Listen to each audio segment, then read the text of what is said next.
गंगा किनारे बसा सुल्तानगंज, दिन में आस्था का केंद्र, रात में रहस्यों का अड्डा। यहाँ की हवा में एक अजीब सी ठंडक है, जैसे कोई अदृश्य शक्ति हर पल तुम्हें देख रही हो। कई साल पहले अजगैबीनाथ मंदिर के पास एक साधु तपस्या करता था। लोग उसे भगवान का रूप मानते थे, लेकिन उसके मन में एक गुप्त इच्छा थी, अमरत्व की। श्रावण मास की एक रात, जब गंगा उफान पर थी, साधु ने मंत्र जपते हुए कहा, आज मेरी तपस्या पूरी होगी। आज मैं देवताओं को समर्पित हो जाऊंगा। गांव वाले देखते रहे कि साधु गंगा में उतरा और ध्यान में बैठ गया। अचानक आसमान में बिजली कड़की, हवा तेज हुई और गंगा का पानी उसे निगलने लगा। लोगों ने देखा कि पानी के बीच से उसकी परछाई निकली, लाल आंखें, क्रोध से भरा चेहरा। कुछ ही पलों में वह गायब हो गया।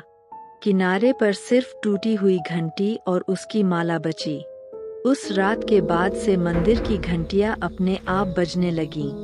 गंगा किनारे से रोने और फुसफुसाने की आवाजें आने लगीं। लोग कहते हैं कि साधु की आत्मा अब भी वही भटकती है। वो हर उस इंसान को ढूंढती है जो उसकी अधूरी तपस्या को भंग करता है। कभी कभी रात को घाट पर धुंध छा जाती है और उस धुंध में लोगों को साधु की परछाई दिखाई देती है। उसकी आंखें लाल चमकती है और हाथ में टूटी हुई घंटी होती है।